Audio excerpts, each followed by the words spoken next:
was written by 14 different publications throughout the United States.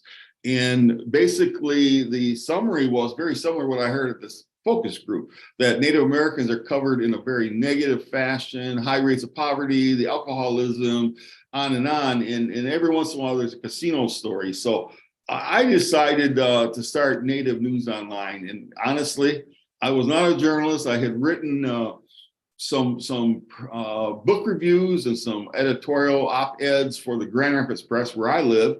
And they were always, I had a leadership role in Grand Rapids. So they were really happy with my perspective, and we had mutual respect. And so I actually launched Native News Online, and I laugh about it because the first week, only 16 people came to the publication, 16.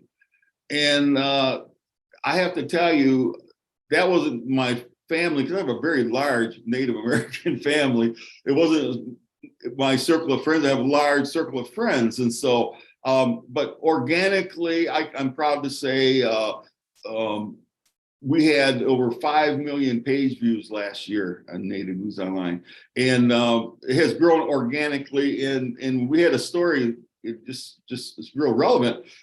It blew up really significantly. And it was about a young lady who was had forced to remove her eagle plume from her graduation cap. And that story last week got over 1 million page views in 1 week. So, you know, I'm bragging about what we do for a year, but this year is going to be a great year. And every once in a while, we have stories that will really blow up. And for us, you know, if you're the New York Times, that's not a going virtual or viral, as they call it. But for Native News Online, in relative to our traffic, that was a virtual or a viral story for us, and it was very huge. And so what Native News Online does is we cover general news that apply to Native Americans throughout the United States. Things that happen in Washington, legislation, bills enacted by Congress, some of the federal government CARES Act, it was from the COVID pandemic, the monies that were dispersed to Native Americans. We cover all those issues, various issues among tribes, how state governments handles some of their legislation, and then just good, sometimes just some really good human interest stories as it relates to Native Americans. And we try to be very positive. Obviously, when you cover news, you're going to have to cover the good, bad, and ugly, as they say, and we do. And one thing I'm very, very proud of of my staff is we have published over 175 stories about the Indian boarding schools. And for some of you who may not know that, especially in South Africa, that is when there was a period of history for over 100 years, more than 100,000 Native American children were taken from their homes and put in boarding schools. Now in Canada, they're called residential schools. So if we have any of our First Nations friends watching, I'm clear about that. Just want to be clear. It's residential schools in Canada, Indian boarding schools in the United States. And 2 years ago, Memorial Day weekend in the United States, a story broke out of British Columbia where there were 215 unmarked graves that were discovered. And at an Indian residential school up in Canada, the Kamloops industrial boarding school, residential school. And that story was, it hit on a Saturday, and it was Memorial Day weekend. I was trying to do my lawn and whatever things people do on holiday weekends. And so my business partner got a hold of me. He said, well, you know what? You're not reacting about it. I said, well, we've known about this kind of thing forever. He said, I said, to me, it's not like a big deal. And I tell you this to tell you that journalists even have lessons to learn. It was a lesson learned for me. That thing turned into something so big. Within 3 weeks, the U.S. Department of Interior Secretary Deb Haaland, who is a tribal citizen of the Laguna Pueblo out in New Mexico, and I'll say this, she is the first Native American ever to hold a cabinet role in a secretarial position. the first Native American ever hold a secretarial role in a cabinet position. Very, very high ranking. And she runs the Interior Department, which actually houses the Bureau of Indian Affairs. It houses the Bureau of Indian Education. And Deb Haaland at the National Congress of American Indians, and it was still a virtual conference because of COVID. But I was sitting in my office at home and watching her, and she said, when she and her staff, Indigenous staff at the Interior Department, talked about it, heard the story, they wept together. And, actually that brought tears to my eyes, and I'm an old guy and I get mushy sometimes, but at that point, I really knew that at that point, she established the Federal Indian Boarding School Initiative, the Federal Indian Boarding School Initiative. And we have been covering it ever since. I decided with my business partner, we called each other, it was almost uncanny, and said, we got to cover this. This is huge. And it has proved to be very huge. Since then, they have issued a report that said the United States government, on purpose, and this report came out May 11th of 2022, purposely tried to destroy the fabric of Native American families. And I'll pause to tell you, my grandmother went to Indian boarding school. It's such a significant thing that every single Native American in the United States today is still impacted one way or another because of the federal policy of trying to destroy the fabric of American Indian families. And I have to tell you, when I read that document, it was 100 and some pages, and I paused and I highlighted that section, I circled it, and I was actually mad. And because I think about things in my own family that have happened that have been adverse, and it's like, it's a result, and I don't want to get too bogged down with this, but to me it's very important, especially the people in South Africa, to know what Native Americans have experienced and why we do what we do here at Native News Online. But what happened was a child being separated from their parents, placed in homes, residential schools, boarding schools. And I heard testimony just last month up in Washington State, where this man said that when he was in boarding schools, he was about 6 years old, and the children would just weep at night when they had to go to bed, missing their parents, that loneliness, that longing to be with their parents. And, the priest and the nuns did not give them cookies and milk and say, oh, honey, everything's gonna be okay, we're taking care of you. No, they literally beat them. And they could choose between a belt, a razor strap, or something called the Jesus belt, Jesus rope. And they had little beads on that. If they beat them, they would get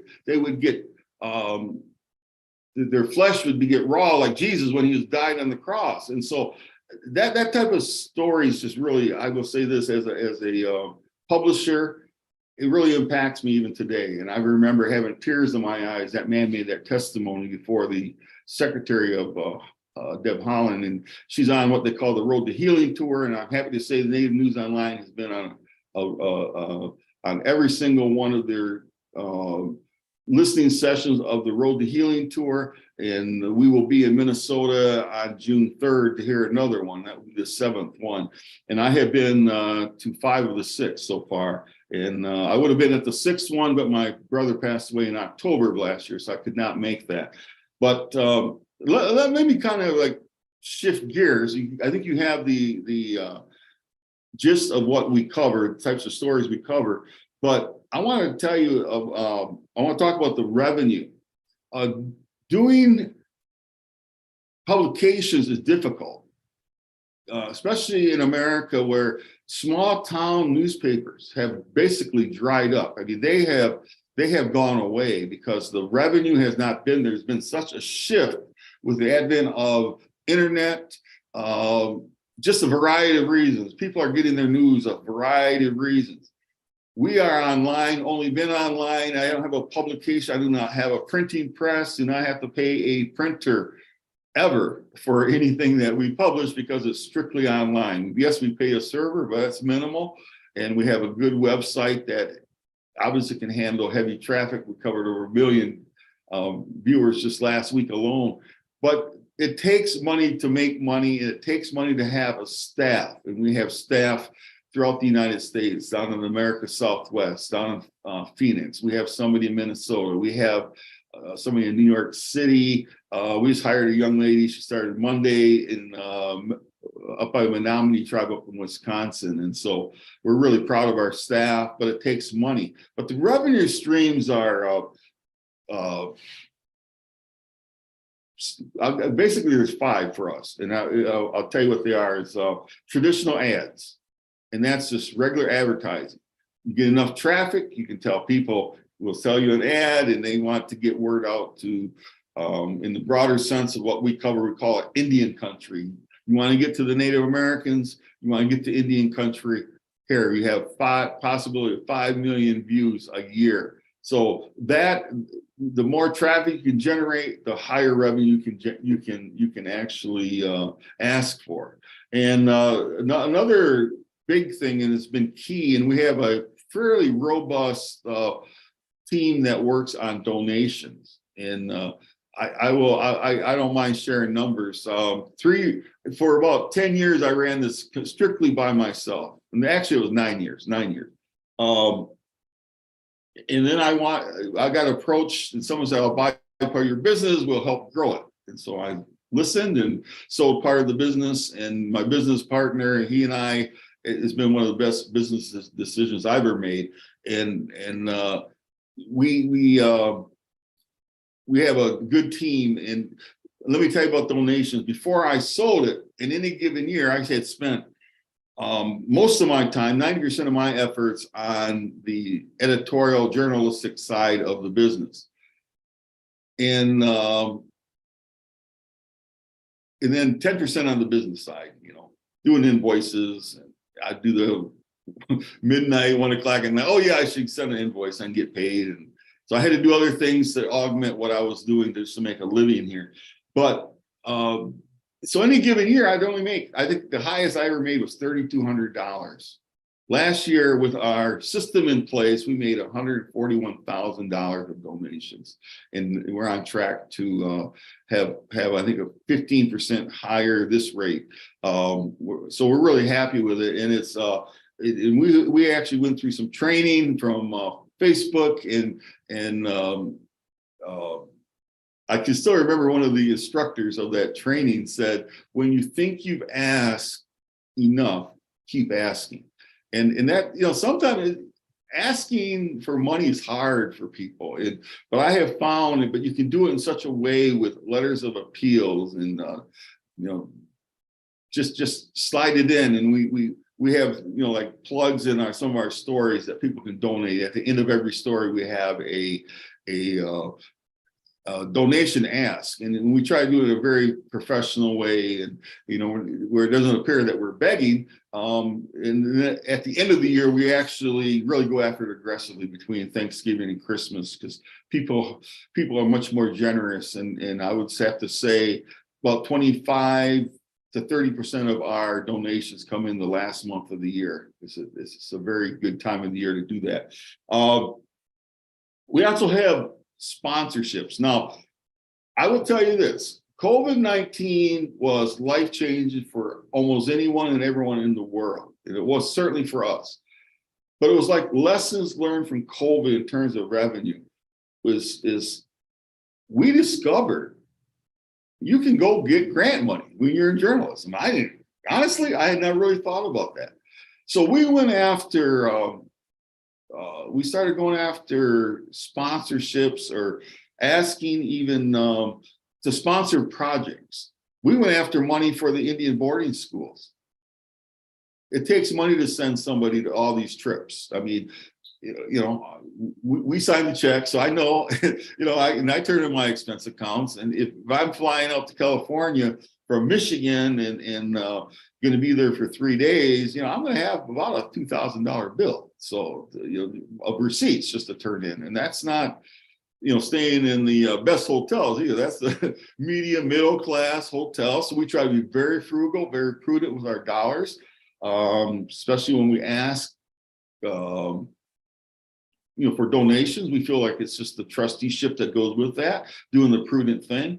And but donations is a good way, and the sponsorships for live streams. We found that to be a way to make money too, is sponsorships for live streams, and we actually will have special like the drug abuse and opioid use in Indian country, the fentanyl. We have high rates, and if you've been reading Native News Online this week, you'll see we've had, I think, 2 or 3 articles just this week.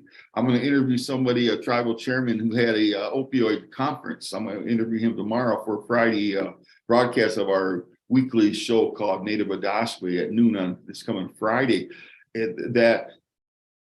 We have high rates, and I will say this, that we're not the only ones being impacted here in the United States. It's a very, very powerful, and it can be done sometimes very innocently. People go in for pain medication and get hooked on drugs and end up dying from overdosing because they, it becomes a prescription cocktail, as they call them, and they don't know what they're doing sometimes. So it's a significant problem among young and old in Indian country, certainly. But I just want to say this: I'm not going to take all the the victimhood here. We're sharing this problem. It's a very pervasive problem throughout the United States, and probably could argue other parts of the world. But so we have live streams, we have grants. I already mentioned that. And then sponsorships for events. Last year, we wanted to raise the awareness of tribal business to a different level. And we wanted to host a tribal economic summit. And we did here in Grand Rapids. And actually was a very profitable segment of our business, because we actually asked for donations, sponsorships. We even had somebody buy the coffee in the morning, one of the tribes here in Michigan. And so you have to get creative, but it was a good way to raise money. And we're having another, we were probably at 85% of what we were total for last year already this year, and we're way ahead of last year in terms of sponsorships and for that summit. And I don't mind sharing with you. We raised $76,000. We've raised 60 already. So we are, and that's going to happen September 12th. So I guess I share that to tell you that when you're in journalism, you have to be very creative. You have to be very innovative, and you want to stay in business. You want to give out that professional journalism. I tell people every once in a while, and those of you in South Africa may not be familiar with this, a magazine that you find at the supermarket that you're checking out. It's called the National Enquirer, and it's some real sensational headlines that some things are just so absurd that some zombie came down to earth, blah, blah, blah. And I have people will call me or ask me to do some stories, and I'll tell them I'm not the National Enquirer of Indian country. We want to keep it very professional. We want to keep it very sound news. In the United States, there's the Associated Press that has standards in terms of journalism. So we abide by that. We modify it in that I think we capitalize the word indigenous, they don't. We capitalize the word native, they don't. So there's just a couple modifications, small ones there. But what I think we have the right to tailor who we are as an indigenous people. And Levi, Victoria Lepeau here, she's fighting hard to get Indigenous capitalized by the AP style book. That's great. That's great news. Levi, can I ask you to wrap up? Letter endorsement, let me know. I'll be there. So, Levi, can you wrap it up so we can get on to the others? Certainly. Okay, thanks. Just one thing I really want to say is the word that we're really looking at in our newsroom is impact. We want to have positive impact so that all of our donors, all of our readers, we want to say we're making a difference, not just talking about victims, being the victims. We can talk about 500 years plus of oppression, but really it's about how do we improve the lives of Indigenous Native Americans throughout the United States. And with that, I'll wrap it up. Thank you so much, Bill. Thank you so much, Levi. Yeah. And like I said, everybody, Levi has to go attend to something, so he's going to be leaving us soon. And but he is open for email questions afterward. Yes. Levi, thank you so much and good luck today. Okay, thank you. Okay. Bill, you don't mind if I share, do you? I'll go ahead and share it. Okay. Real quick. And the reason I have to beg out early is as old as I am, I have never been formally given an Indian name. And through a long process, I was told today is the day and I have to be at a naming ceremony today. So I get an Indian name and I'm really honestly, I'm like that little kid at the night before my birthday. What am I going to get? Right. So it's like, I'm really excited. So. All right, Levi, you have to email me later and let me know what they named you. Okay. Sounds good. Thanks so much. Everybody. Bye now. No, it's the tribe decides. You don't know what it is until you get it. Okay. Kevin, could you go next, please? Sure. It's a tough act to follow. Good morning, everyone. My name is Kevin Adelstein. I'm the president, publisher, and CEO of the Cleveland Jewish News. I want to thank Bill and our good friends at Ohio University for inviting me to participate in this really meaningful and important discussion this morning. I'm based in Cleveland, Ohio, and we have three news publications. The Cleveland Jewish News serving the Jewish community of Northeast Ohio. We have the Columbus Jewish News serving the Jewish community of Columbus, Ohio, in Central Ohio. And then we launched about a year ago, just over a year ago, the Akron Jewish News serving the Jewish community of Akron, Ohio. And we were hired to take over that publication from Jewish Akron, which is the Jewish Federation, basically, of Akron, Ohio, who wanted to get out of the newspaper business. So they hired us to take over their newspaper, and we own the domain, the online domain. We publish the monthly newspaper. We control all the editorial content. So we have three newspapers. As Bill said earlier, we've been around. The Cleveland Jewish Publication Company has been around. In 2024 will be our 60th anniversary. We are one of the very few remaining independent, community-owned Jewish media companies. And when I say that, there's basically three different models. One is the model I just described, where we are community independent and community owned. So the stakeholders are the Jewish residents of the communities in which we serve. The second model would be one like Levi's, where it is the publication company is owned and operated by a family, an individual, or a group of individuals. And the third would be the model that existed in Akron, Ohio, before we took it over, where the federation, the Jewish Federation of that particular community, owns and publishes the newspaper. So we pride ourselves on our independence, and we are nonpartisan.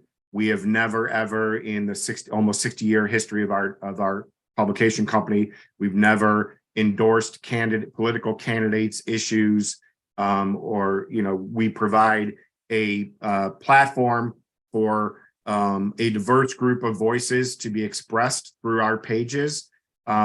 We don't, discriminate in that regard. So, we're my partner, who's my the chairman of my board of directors, often reminds me, when we have both sides of the aisle, the political aisle, complaining about our coverage, we're doing something right, and we strive for that. So, we want to be, smack dab in the middle.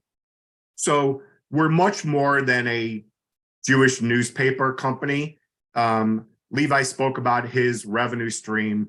I've been, I think in my bio, it said that I started in 2015. I actually am celebrating in 2 weeks my 10-year anniversary with the company. I was hired away from Cleveland.com, which was is the largest online news organization in the state of Ohio that's owned and operated by the Plain Dealer Publishing Company.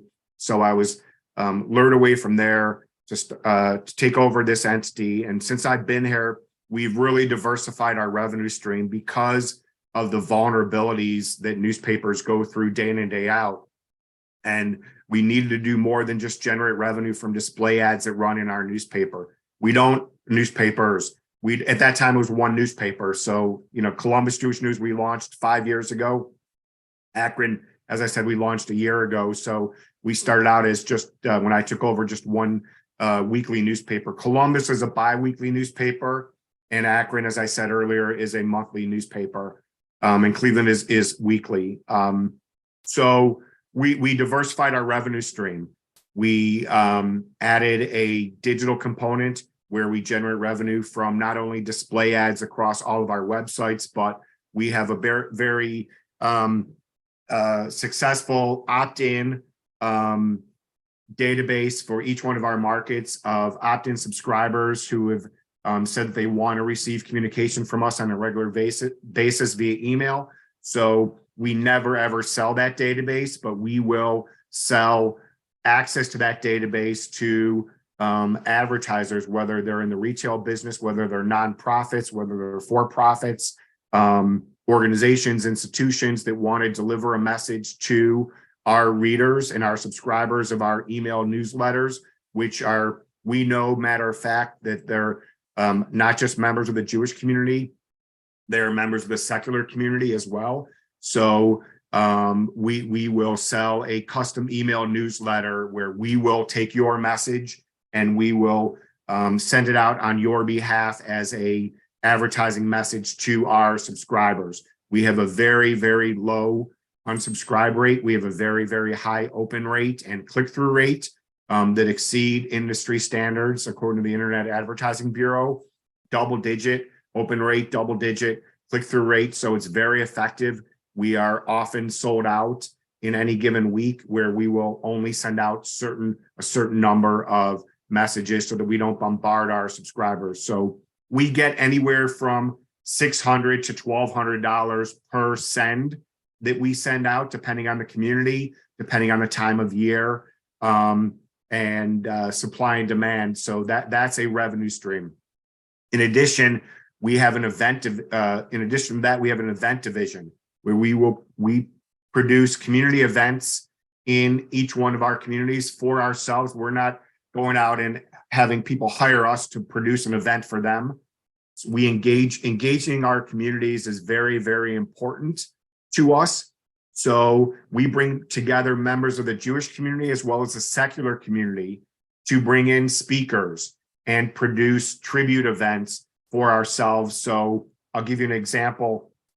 A couple weeks ago, we brought in, raise your hand in South Africa if you've ever heard of the name Josh Radnor, or if you've heard of the TV show How I Met Your Mother, or the TV show, thanks, John, How I Met Your Mother, or the Netflix series Hunters with Al Pacino, where they're hunting Nazis.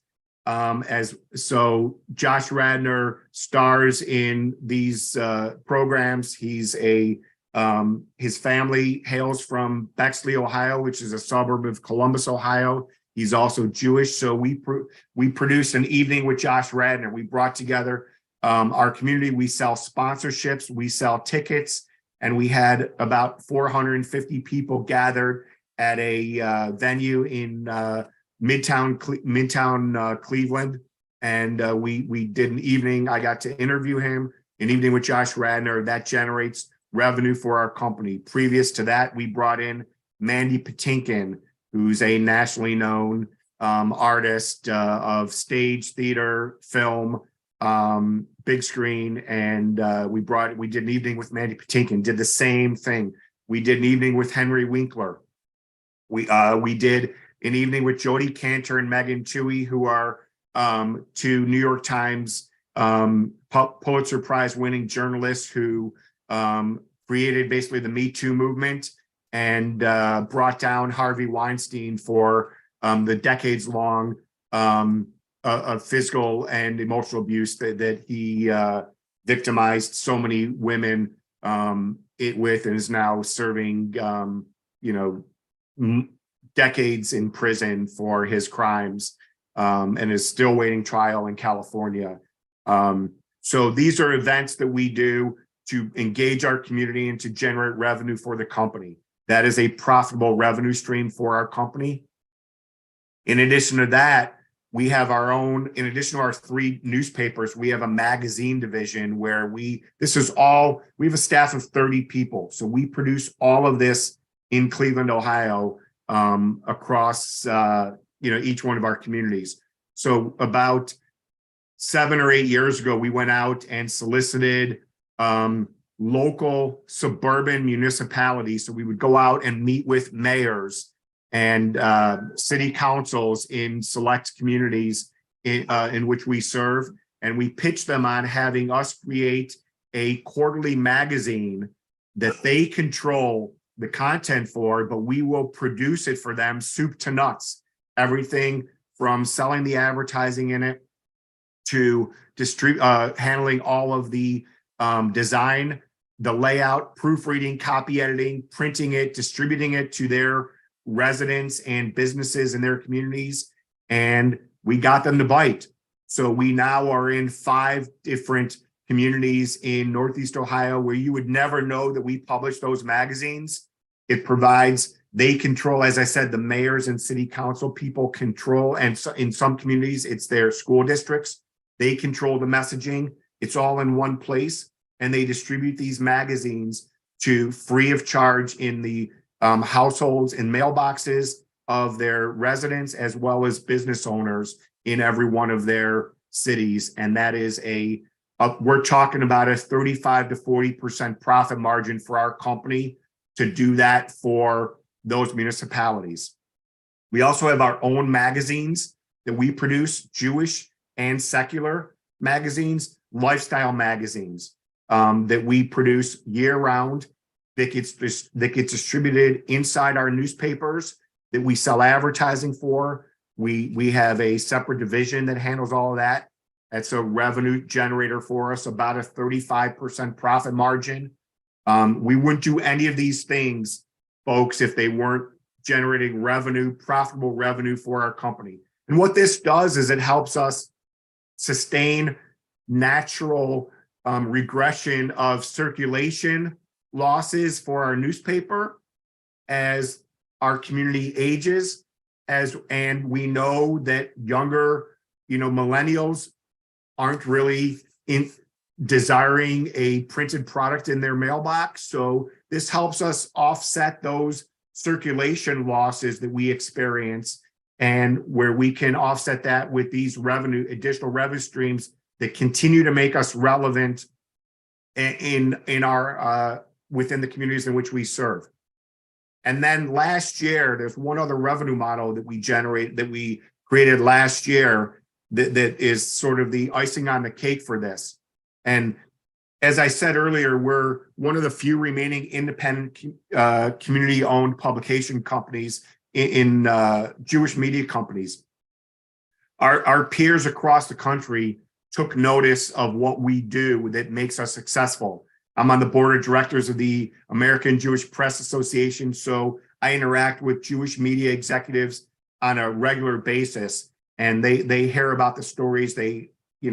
As Bill mentioned about Levi, we're also an award-winning publication through the American Jewish Press Association, the Associated Press, Ohio Associated Press media editors, through the Society of Professional Journalists, as well as the Press Club of Cleveland, where they've recognized our work as naming us best newspaper in Ohio multiple times, best local news section in Ohio multiple times.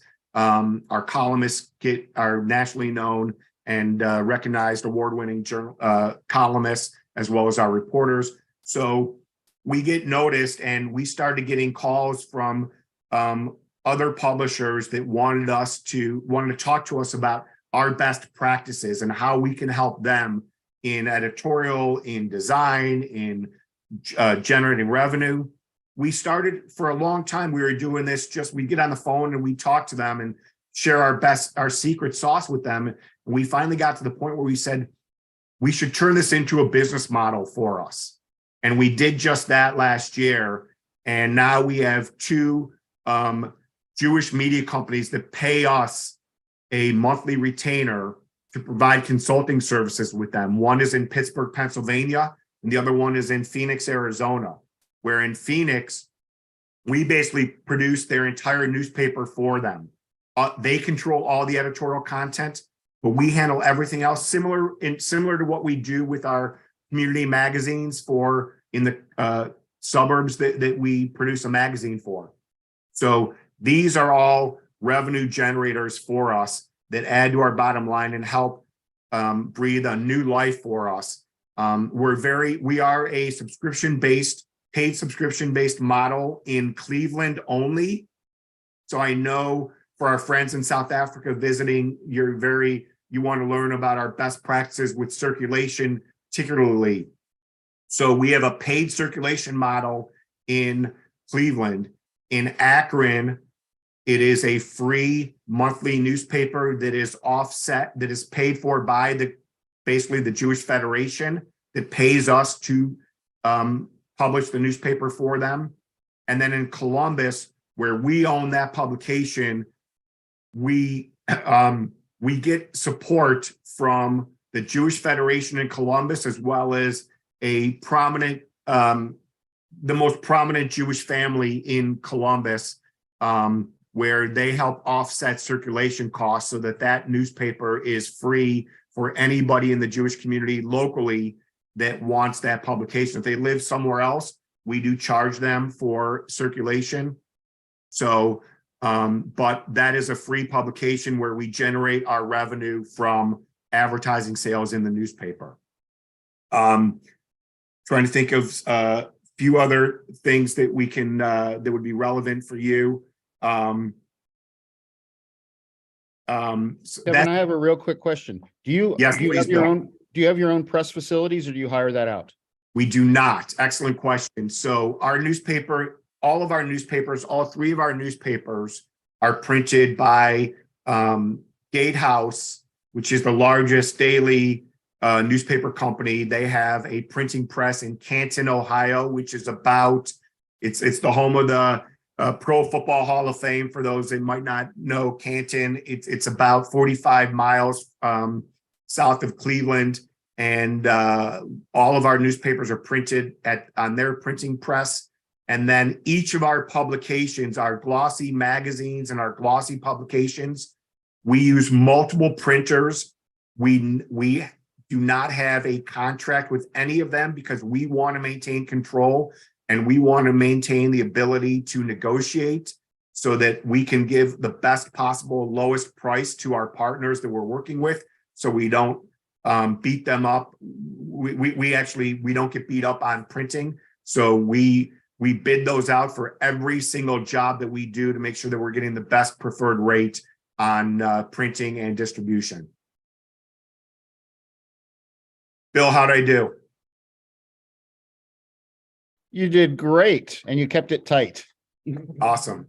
I look forward to any questions you all might have. So after John's talk in the break, then we'll come back for questions. Okay, John, thank you so much for stepping in for David. Absolutely, and I know that I'm in a hard place because I am between everybody's bathroom break. So we'll try to make this efficient, right?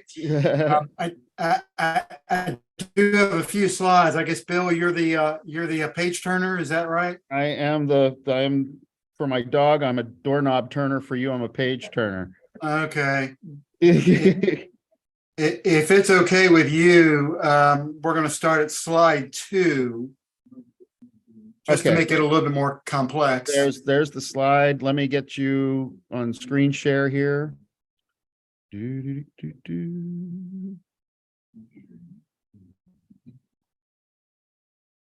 Okay, there's one. So then, right, there you go.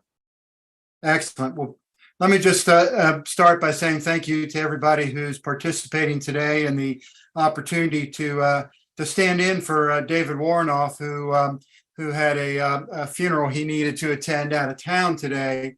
So he asked me to step in. David had the good sense to hire me about 11 years ago. I say that with a smile because I like to say sometimes David and I sort of we're kindred spirits in a way. We're 6 months apart. We have similar senses of humor, similar tastes in music. It drives most of our staffs crazy. Just to share with you real quick a little bit about where we are. Like Levi was telling you about his operation. So we are that green blob there in the middle of North Carolina. It is a largely rural county. We have it's now about 102,000 people. We are a tale of two communities, actually. We have a very urban, dense southern end and a very rural northern end. We have a real dichotomy, and that plays in a number of different ways. Most everybody knows us as we are marketed as the home of American golf. We have upwards of 40 golf courses within that little blob of Moore County there.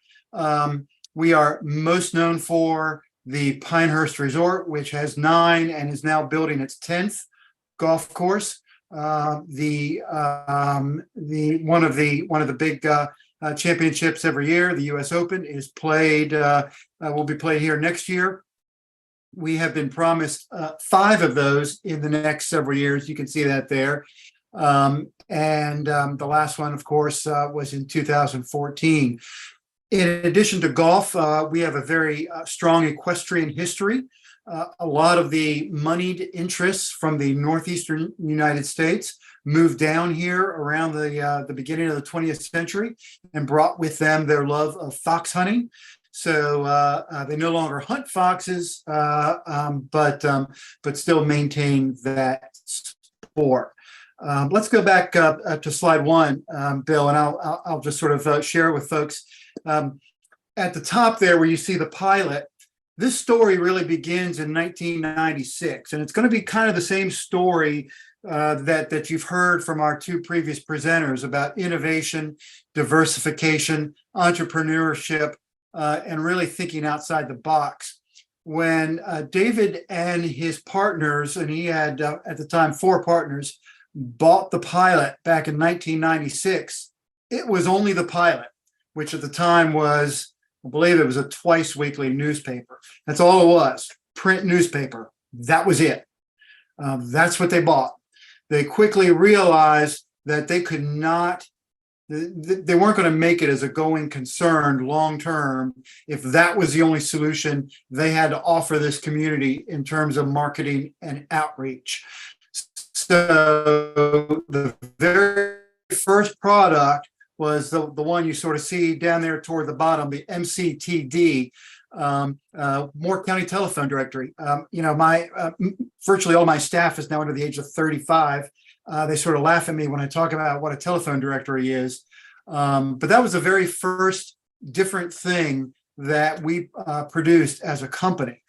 From that, we've sort of grown out a great deal. Bill, why don't you go ahead and forward to slide 3, and then we'll go sequentially from there. These are just a few pictures of what it's like in our operation. We have operations scattered across North Carolina that I'll go into here in just a moment. What you see is some images from our Southern Pines location, which is sort of our headquarters. I want to sort of in the top right slide, you see some of our advertising representatives, and in the back you might be able to make out the words on that wall, which says "Advertising makes possible the free press." Nothing we do can be done without bringing in the revenue. It seems like an obvious thing to say, and yet it is amazing how many of my professional colleagues don't understand that we are a business and that we do not succeed if we do not bring in sufficient revenue and make ourselves profitable. That's what it's all about. When I conduct tours of our operation, when we bring Boy Scouts in, school groups, that sort of thing, I make sure I start in advertising and I say, this is the most important part of what we do. Because without them, we don't bring the money in. As an aside, when people ask me what the second most important department is thinking I'm going to talk about reporters, I say, no, the second most important department is accounting, because they pay the bills and they are responsible for making sure that we get paid and making sure the lights stay on. So there you have it. But anyway, that's just sort of a flavor. David would also point out sort of down there in the bottom, there's another slogan on the wall. It's a newspaper's duty to print the news and raise hell. That is in the newsroom, and that's kind of our job. We give no fear or favor. We report objectively, and sometimes tell the community things they don't necessarily want to hear, but is important for them. The other picture that Bill has the cursor on right now. That is the flavor of us as a community newspaper. So that is Scout the dog, and I kind of joke that the kids are actually my reporting staff. No, they're not that young. But David would tell you we are not a community newspaper if you don't see dogs and young kids running around through the newsroom. We have a fairly young staff. We have moms and dads that bring their kids in all the time. Bill, if you want to go on to the next slide, I'll tell you a little bit about who we are broadly, and then we're going to sort of drill down from there. And again, I'm trying to talk quickly because I know the bathroom break is coming up, and we can always revisit this after the break. Remember, in 1996, we were only the pilot. So that sort of blue, that darker blue you see right there, that was 100% of the pie. It's now not even 26% of the pie. That slide's probably about a year old. We're probably closer to about 24%. So my job is responsible for 24% of the revenue of this company. So I have to be comfortable with that, and I am, but it allows me to do what I do. We produce 5 magazines across North Carolina, and I'll go into them in a little bit more detail in a moment.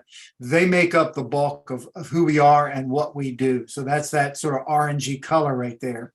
We, at 12%, own that purpley color is the Country Bookshop.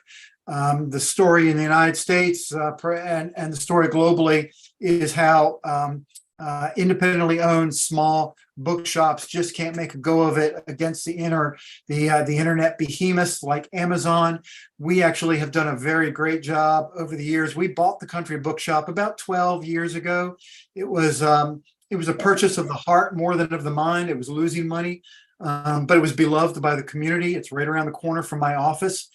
And over the years, we have actually turned that into $1 million operation. We crossed $1 million in revenue a couple of years ago now. We bring in award-winning authors all the time, just like you heard from up in Cleveland. You may know international authors like James Patterson. He's been here a few times. They come for author presentations and book signings, that sort of thing. The phone books you see used to be a very large percentage of revenue, now at 4%. That grayish color at 5% is First Flight. That is a digital marketing, a full service marketing and media services agency.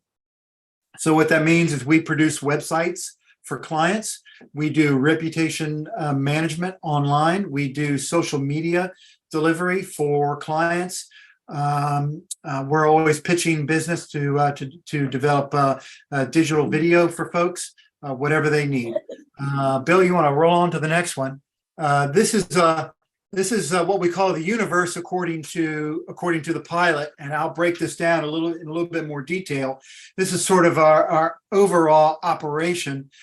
In green there on the left, you see the pilot. In the slightly smaller orange circles, you see sort of our subsidiaries, and then the gray are sort of the little satellites or the moons that orbit the satellites. I'll go into each of those in a little bit more detail. But anyway, the Pine Straw magazine, which is the orange blob there at the top left, was sort of our first what we call arts and culture magazine. It is a monthly glossy for us. It is our flagship magazine From that, we sort of grew out magazines in different markets. So to the right, you see Walter Magazine in that sort of pinkish color. That is in Raleigh, which is in the state capital. We bought that probably a couple of years ago. O. Henry Magazine, which is to the right of that, in that teal color, is in Greensboro, which is about an hour north of us. These are all major cities in North Carolina. We started that magazine from scratch about 12 years ago. Again, a glossy magazine, arts and culture. Down below in the giant blue is Business North Carolina. It is based out of Charlotte. You may know Charlotte as the banking capital for North Carolina and one of the banking capitals for the Southeast. That is a Business North Carolina, as you might guess by the title, is a statewide business magazine. We have in that purple color to the right of it, South Park Magazine, which we bought probably about 5 years ago. And that is an arts and culture magazine, much like O. Henry and Pine Straw and Walter. So those make up our 5 magazines. And then everything else sort of spins off of that. Go ahead to the next slide, Bill, and I'll sort of go into a little bit more detail about the pilot. The newspaper itself is twice weekly. We used to be 3 times, and about 10 years ago, I guess, decided to take that down to twice a week. We have 11,000 paid circulation. We are roughly 32 to 40 pages. We only cover news in Moore County, that green blob that you saw earlier in the presentation. We do not cover national news. We do not cover international news unless it happens in Moore County. Back in December, I don't know if this registered in South Africa. Back in December, individuals unknown used automatic weapons to shoot out a couple of power substations, which turned half of the county dark for 4 days. It made, certainly it was big national news for a couple of days. So when things like that happen, we of course cover it. But if it is outside Moore County, we otherwise do not pay attention to it. The pilot has a few different moons. To the right around the 1 o'clock is the Best of the Pines we are just getting ready to do, which is a contest we have every year, a voting contest. It provides an extra month's worth of revenue for us. We're looking at trying to get almost $300,000 from that. It is going to last about 2 or 3 months. We take nominations for people to tell us who they prefer as their favorite real estate agent, their favorite pizza parlor, the favorite place to get their haircut, and then there's a real complex revenue model based off of that. We have several digital properties, including right below that you see things called the Briefing and the Sway. Those are email newsletters. The Briefing goes out 5 times a week.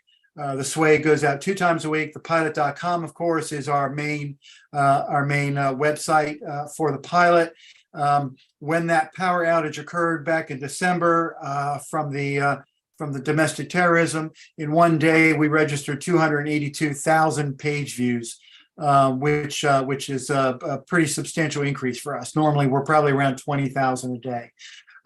Right below the Sway, you see the Seven Lakes Insider. That is a hyper-local newspaper we produce monthly for a community known as Seven Lakes. We bought it a few years ago. The young girl who was sort of managing it at the time didn't quite know what to do with it. We took it over. That's producing about $8,000 a month for us.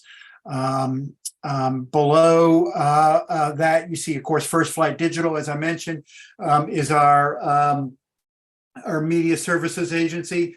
Off of that, we also run a couple of streaming radio stations off of the internet, Golf Rock and Pilot Radio. We also have a ticketing platform. If you know things like Ticketmaster, Live Nation. I'm not quite sure what the equivalent would be in South Africa, but it's a ticketing platform for local events. So if you're hosting a special dinner, special concert, you want to sell tickets to, you can list your event on this local ticketing platform. The stuff you see on the right side of that slide is a little bit more detail. I won't really go into. Let's roll on to the next slide, Bill. John, can I ask a quick question? Yeah, sure. So, as you started out with the pilot, the weekly newspaper.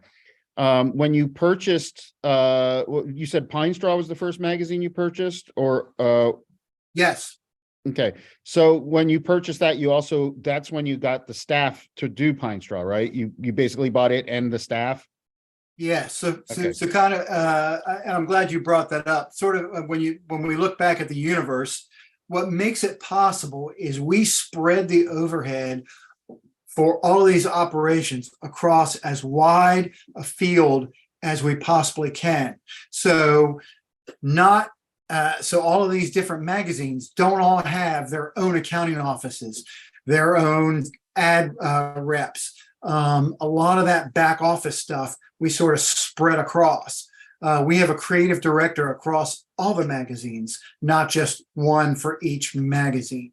Some things have separate functions. Each magazine has its own editor. There is an ad rep who is responsible for each magazine. But our folks here in Southern Pines are able to do to cover most all of that. So our accounting department processes all the bills, brings in all the revenue for our entire operation. So that allows us to really maximize what we're doing with that. Okay, next slide. This is just a little bit more detail about Business North Carolina. In addition to the magazines that you see there, we are growing our events business. As you heard previously from our other speakers, events are a pretty successful market to be getting into. So for instance, South Park Magazine has its own events. Business North Carolina hosts a couple events. We have what's called a CEO Summit. So we bring in chief executives from across North Carolina once a year to play golf. We bring in, some speakers for them. So there's a little bit of learning, a little bit of fun, a little bit of networking. That thing down around 5 o'clock for Business North Carolina called MFG Con is a manufacturers summit. It's a 2-day summit where manufacturers can get together across North Carolina and talk about manufacturing issues. We have events for top employers. We also produce a special once a year glossy magazines such as the Top Employers, the Economic Development Guide, the Power List.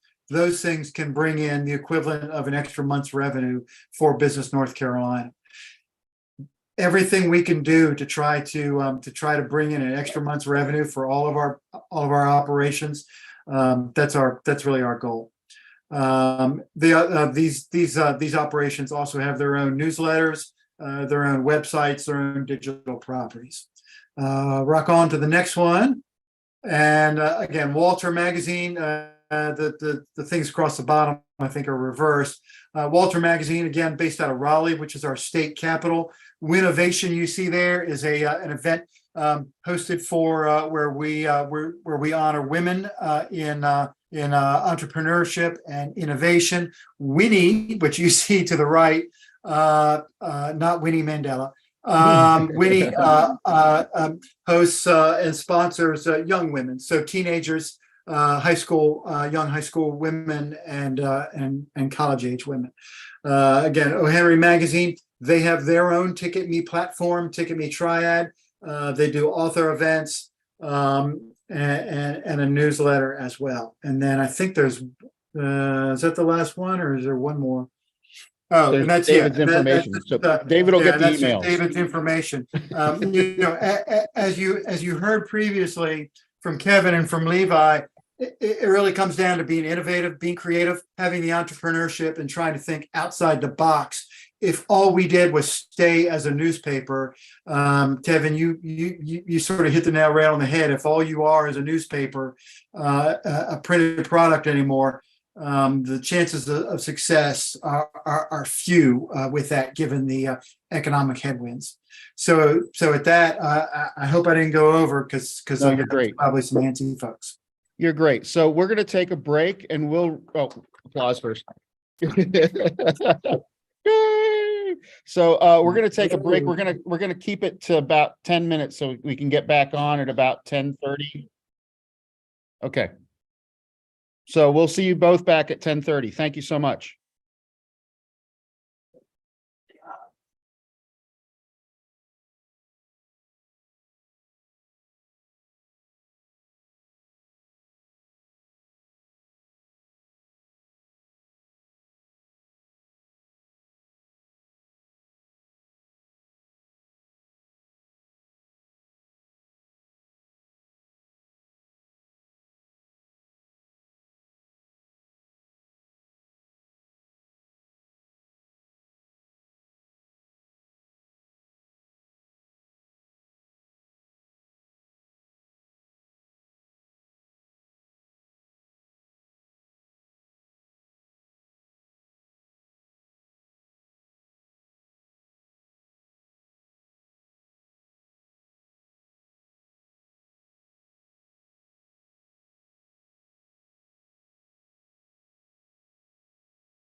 Okay, everybody, we're gonna get started.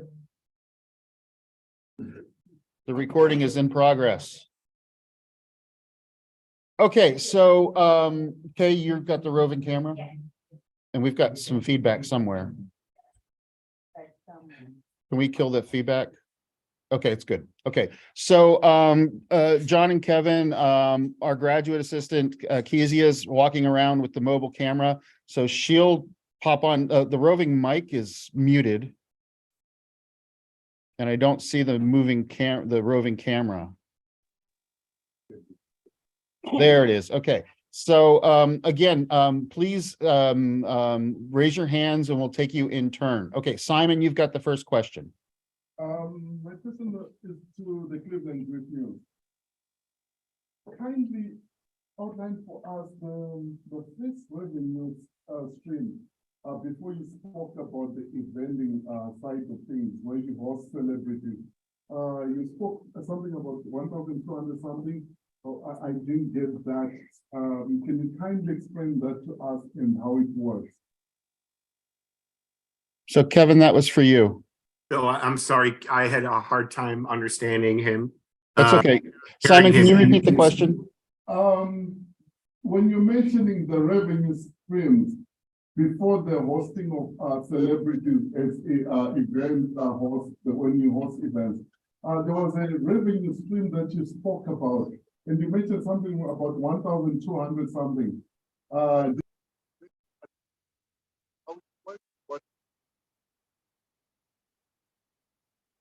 Bill, I'm sorry, I'm not hearing any audio. Oh, I'm sorry. Okay, so he was He said was before asking- I mentioned about the events, he said something about 1,200, I heard. Yes, the first revenue stream, what was it? what was the revenue stream for the event? No, not for the event, the first revenue stream that you use. Before celebrity. Before the. Oh, before celebrity events, what other events did you have? Subscription. Oh, okay. I said, are you talking about when I said we have other events? Before that. Before you did the events, what were your main revenue streams? Subscription. Subscription revenue accounts for in Cleveland, subscription revenue accounts for about $300,000 in top line revenue. I didn't mention that. And that is from approximately 4,000 paid subscribers that have either a print only subscription or a print and online subscription. There's some specific, I asked my assistant to prepare some 12-month numbers of circulation for our paid subscription model.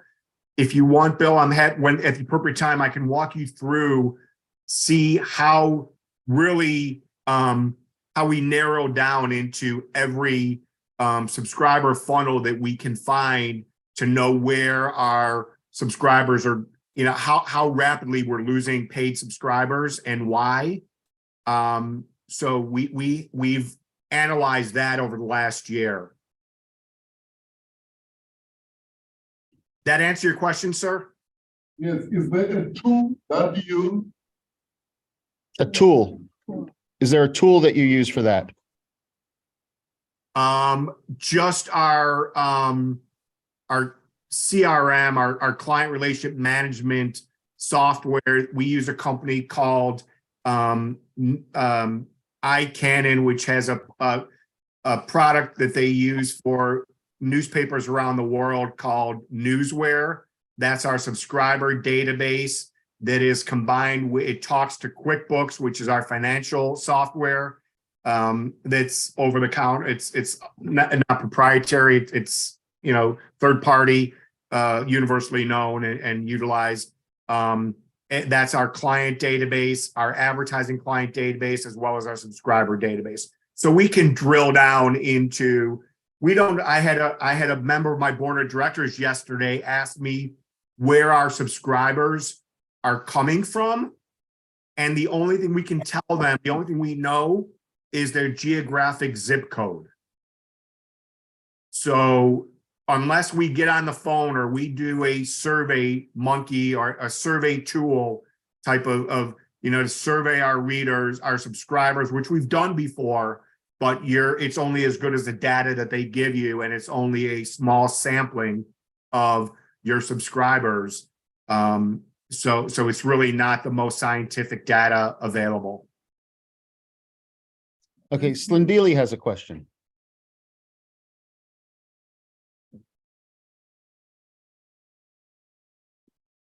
Thank you. Hi, it's for both of them. If you could just share maybe some of the strategies that help you to attract subscribers and drive traffic. Please also, I know it was Levi who mentioned this, but I'd also like to get your opinion. He said that he's about impact, so positive news. And generally we say if it leads, it leads. So is that not your approach when it comes to community news? And how does the family and community ownership structure work? Thank you. John, you want to take that one, and then I'll piggyback? In terms of driving, let me see if I got this straight. In terms of driving subscriptions, you're talking about moving people through the funnel. And primarily what we've learned is our email newsletters for our various products are sort of the first point of contact. Part of the reason why we started those newsletters was because we were not reaching certain segments of our audience. We are here in Southern Pines, we have a very large percentage now of young people between the ages of, say, 25 to 40 who are connected to the military, to the U.S. military, and in particular connected to Fort Bragg and Special Forces. These are people who tend to be rather itinerant, so they move around a lot. They are not subscribers of newspapers, but they are voracious consumers of news. So we created the Sway newsletter 7 years ago to go after that very segment. It was designed to go after military spouses, primarily women, in that demographic age group of 25 to 40, and it would focus on things to do in the community, things to do with your children. And so that was all information that we weren't really providing so much in the newspaper, and we knew they weren't going to read a newspaper. So in that sense, we were looking for alternative products. And then our email strategy grew out from that. Same as our social media strategy in terms of Facebook, Instagram. We just 3 days ago hired a young man who just came out of the University of North Carolina, just graduated. And his main job is digital marketing, taking our content that we produce across the magazines and the newspaper and find new ways to market that and broaden our reach. I'm a bit of a purist in that I don't like giving away my content for free. You don't go into a grocery store and they give you free groceries. Every time you turn on your light switch, you're paying for the electricity. I don't feel like what we produce is free, but I also can respect an argument to be made that certain content has to get in the hands of people in order to improve our relevance in the community. And so people will know who to turn to in times of importance. So to that extent, that's part of what our digital marketing guy is going to be doing, is putting more stuff out on Instagram and on Facebook to try to connect with those users who will then turn to us more frequently, to the point, hopefully, where they realized our indispensability and subscribe that way. I don't know if that quite gets at what you were looking for. Yeah, and that's when Levi was talking about impact, that's exactly what he's talking about, Yeah. is having an impact on the audience, not just to provide them with the information, but to get them engaged with the publication and hopefully to click, yes, I will give a donation at the bottom of the story. Right. Next question. Chris, you had a question earlier. Yeah, sorry, I can't see the name, sorry. What's his name? This is John Nagy. Yeah, all right, thank you so much, John. I'm totally fascinated by what you guys are doing. It is amazing. I'm truly inspired because our company as well is kind of multifaceted in a way. And the question that I'd like to ask you is, do each one of those revenue pillars have a director for each revenue pillar? What I mean by that is a one driver, or do each pillar have, or does each pillar have a kind of a director to drive whatever revenue scheme that you're working on? We actually have the short answer is yes and no. We have a pretty flat structure. So David, who was supposed to be your presenter today, is the publisher and president. So he is at the top and oversees everything. Below him, we have a group of about six to seven executive directors who report to him, who would be, I'd say, those pillars. So I am in a sense, while I am a cost center, while I spend money and I do not generate revenue, I would be one of those pillars. We have an ad director who is responsible for the revenue within our Southern Pines unit. We have a publisher in Charlotte who is responsible for Business North Carolina and South Park in terms of creating sales and generating revenue that way. We have somebody who's in Raleigh who sort of oversees that, but below David. We have somebody in charge of the bookshop, a general manager of the bookshop. So she's responsible for putting events together and sales in that bookshop. So I would say we probably have, it's a pretty flat structure. So I'd say 6 to 7 who would be sort of the overseers of all that. Bill, if I may, Yes, go ahead. Hold on a second, Chris. Go ahead, Kevin. in our 3 communities, it's important to know that we have one vice president of sales who is a senior leader, and then we have a sales team underneath him that reports directly to him that is responsible for selling advertising and sponsorships for all of our products and services. Everything we sell, they touch, no matter what it is, with the exception of circulation and classified advertising, which we're still getting today, classified dollars in the newspaper, which is sort of a head scratcher, because that business is just, you try to kill that business off, and it just, people continue this small mom and pops working out of their garages, want to get their message out there to acquire new customers. And the cheapest and most effective way to do it is through the newspaper. For if it's a niche, if trying to reach a niche audience, we obviously have a niche audiences actually. Okay. And Chris, you had a follow-up question. And Kizzy, could you hold the mic very close? All right, super. So the follow-up question is really Just to put into context the question I asked earlier on. Do you find guys yourself in a position where each pillar cannibalize another. That's why I'm asking you to have a direct pillar. I mean cannibalize, I mean you have one individual of other revenue stream. How do you manage?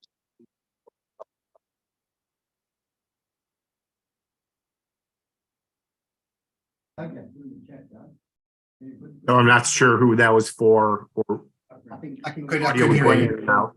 John, yeah. That was for John. Okay. And sorry about that feedback. We had an issue. The audio completely cut out on me. You need to put it in the chat. All right, but one of the things that The audio was buffering too much. Yeah, the audio was buffering too much. We had too much feedback. You mind just relaying the question? I'll relay the question. Okay, let me condense it. With the directors, With the have directors, you ever found an instance whereby one pillar would cannibalize another? And how do you manage that situation? with the directors, have you ever had one pillar that would cannibalize the other? So we had yes, I will tell you that it takes a lot of interpersonal work to prevent that from happening. In our first flight digital marketing agency, early on, we had them trying to sell certain clients, and our ad reps on the advertising side basically trying to sell those same clients same or similar services. And so, when each of those reps is incentivized with their sales through commissions, and that takes communication at that pillar level, at that top level, to sort of say, here's what we're going to be responsible for, here's what we're going to be responsible for, and just sort of that takes a lot of talking through to make sure that doesn't happen. That's why, we try to have a pretty happy shop. We don't have a lot of internal squabbling, because if we're not communicating like that, you're going to have that very problem. Next question, Mbali.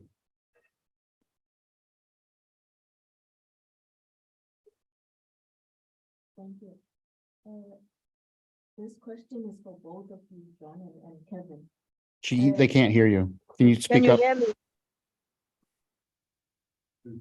Oh, Yes. can you mute your mic when you're not? For both of you, I just want to find out, we talk of succession planning, and as we mature, your passion is there, but you can't prevent the inevitable. So I just want to check, what plans do you have, maybe 5, 10 years from now, when you go into retirement, for instance? Have you got any plans based on that? So basically, the question is about succession. Who's going to take over when y'all move on from retirement? So last year I signed a new 5-year contract with my board of directors. So I'd like to think I'm relatively young. I just turned last week 55. So even when I get to the retirement age, I have no intention of packing it all up, because I'm just a very passionate person, and I can't imagine, retiring at such a young age. I'll stay as long as they'll have me, and as long as I continue to be able to do meaningful work that's important, that is enriching to me and my family and the community. What I worry about is succession planning for our editorial, which is an excellent question. My editor for all 3 of our newspapers will turn 65 in later this year. And that's closer to retirement age than me, of course. And I worry constantly about, we have a relatively young, some people, are 1 or 2 years out of journalism school, reporting staff. And I'm always looking to find somebody to make sure that we have somebody for him to groom, so that, for instance, tomorrow he leaves for vacation for a week. So we took our lifestyle editor, the person that's responsible for our magazines, and she'll be editing our newspapers. We have 3 newspapers to publish next week while he's on vacation. So she'll be doing that, but she doesn't want to be an editor of the newspaper. That's not what her passion is. So I'm always thinking about, when he retires, we have to have somebody so that when he says, I'm ready to pack it in, and gives me several months notice or even a year, we have a plan. And the same thing on my business side, because my vice president of sales has been with me for 9 of my 10 years, and he's the best in the business. And at some point he's going to want to, ride off into the sunset and go do something else, or just retire. And he's my age. So I worry about grooming somebody for him and my CFO. So it's not necessarily I'm not worried about my succession, because honestly, I think if you find, I'm sort of, if you know my background, I am in a pretty good position where I'm a journalist by trade. It's my vocation. I have a degree in journalism from the Ohio State University. However, most of my career has been in sales management and leadership. So I was a sales representative. I was I was in the news business, before I went into sales, and then I went back into news. So I know how both sides of that proverbial wall that you say is you don't want to break down. But today, both sides of that business have to be talking to each other. So anybody, I think most people could do what I do. My board might disagree, but I think, I'm more worried about succession planning underneath me for each of my leaders on the business side, the news side, and the finance side than I do my own succession planning. Is that So a question? it does, Kevin. I think the issue is a lot of the publishers here own their own business. They are the owners of the business as well as the managers, et cetera, et cetera. So they don't have like a corporate structure that is continuous. Right. Like and we have that issue here in the United States. There's a lot of really great newspapers, like the Canadian Record in northern Texas. They just shut down because Lizzie Ezell Brown couldn't find anybody to buy the paper. Mhm. So Yep. you're insulated from that. What about at the Pilot, John? At its heart, it's a family business. One of David's partners is his cousin, and together they are sort of the majority partners. So, David sort of says he has in his desk drawer, in the event that he gets hit by a bus, he kind of has a plan in which we would all sort of pitch in and run things. Now that's pretty surprising because the bus is here. So if he gets hit by a bus, that's going to be news itself. What worries me not so much is finding people who can do the job, the everyday job of putting out the newspaper, the news, the emails, the keeping the website posted, selling advertising. It's really trying to find the right people who will be able to grow and learn to manage people. Like Kevin, I have my background is journalism. I mean, they taught me how to write and take pictures, and so I had to learn how to manage people. Now I've been doing this for 35 years. Unlike Kevin here, I'm a couple of years older, and I'm ready to go. I can be gone tomorrow if they need me to be. Just send, I'll send somebody for my stuff. So that's I'm always on the lookout for people who are good at managing people, who can respect folks, who know how to, they know the interpersonal dynamics and how to make sure people keep talking to each other and can solve problems. I was gone from the newsroom physically for about 2 months back in January when I had hip replacement surgery. So I was incommunicado for the first month and working from home in a minimal way for the second month. And we didn't put a whole lot of strategy into place. I just sort of said, you know what? I hired good people to do the work, and now I'm getting out of the way. And they did it. So again, I'm not really worried about the day in, day out flow. It's trying to find people who are good at managing other people. I think I've got a couple in place, but across the whole company, like most folks, we're short on that. It's hard. Okay, thank you both. Next question. Mahmoud. I've noticed I'm not which of the publications But that's one of the how that works.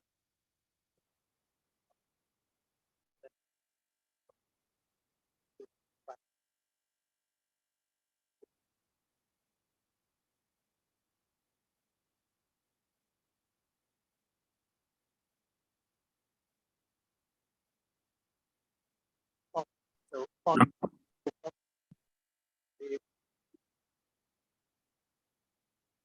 John, you didn't get any of that. You're not getting any of that, are you? Sale of the books where the newspaper and the book publisher benefit. Okay, so the question was about partnerships with book publishers on the publishing and sales of books. Yeah, I can answer that one. So, let me see behind me. I think I have a copy.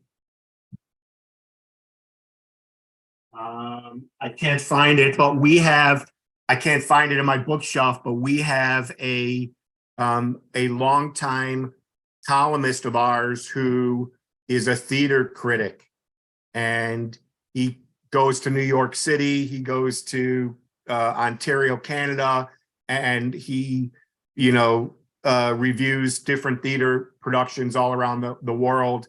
And he was one of our columnists until about a year or two ago. We partnered with him as well as a local book publisher to co-publish together two fictional books, novels that he wrote, where it's the first time we've done that. And that was we did it more, not as much for the revenue, because it generated very little revenue for us, but we did it just for the fun of it and to dip our toes in that water. So, excuse me, we would not have done that alone. When he approached me, I knew of a local book publisher who does this, mostly publishes nonfiction. This was his first go at fiction, and he only did it because of me. I only did it because of him, because we had a relationship together. So we have done that. We've published 2 books now together over the last 2.5 years. John, do you do any book publishing? I know you have the bookstore, but do you do publishing of any local volumes or anything like that? I know enough just to be dangerous. Yeah, most of our relationships are with the national and international corporate publishers in terms of bringing in inventory. However, our general manager, Kimberly, with the Country Bookshops, is very active in regional and national bookstore owner associations, networking with a lot of the publishing houses and agents to be able to bring some of these authors in. I don't know to the extent that many of these authors translate on the international stage, like Amor Tolls, or like I said earlier, James Patterson, David Sedaris, who will be coming in June. But it's those relationships working with the publishers. Occasionally in the past, we have done some vanity publishing for local authors here. We used to run a printing shop. We used to have our own press and then sold it probably about 12 years ago.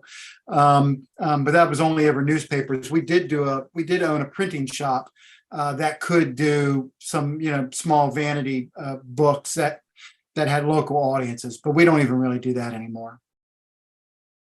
What about through the magazines like O. Henry? Are there any books that come out of that operation? You know how like magazines sometimes will have an annual hardcover edition or a collection of essays from a particular author? Yeah, we haven't done that to date. We haven't really experimented with any of that. I was just curious. Next question.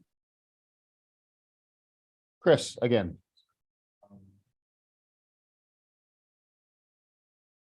Okay, just the last question from my part. Sorry. When you do your rate card or sell something, obviously you're looking at the client.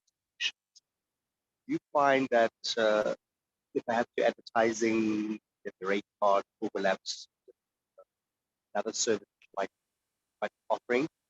But I think that just to rephrase the question a little bit, do you do packaging of different pillars for to keep the clients how does that work? I do see that with your companies, you are very diverse. You've got a lot of offering clients, and with different directors each pillar, they put you conflict somewhere, but obviously you're running a good tight ship there. But do you have any kind of like packages, etc.? I hope I'm kind of asking right. I think I know what it is, Bill. I'm sorry, I think it was about diversified rate cards for your different product lines. So we do have unique rate cards for each product, and including special advertising sections. The benefit of having one sales force that sells everything is the reps aren't competing with each other for clients other than for new business leads. But when a rep owns a client, if you will, they're selling them, presenting to them opportunities to get their message out there across all of our publications, products, services, whether it's one of our daily email newsletters, whether it's a display ad, whether it's a sponsorship. So they're going where they're looking at the opportunity, they know their client needs, and they're trying to do what's right for the client by presenting them opportunities in each one of our products and services.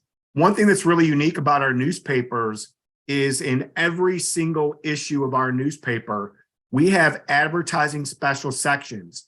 We created a new position about 6 or 7 years ago in the newsroom.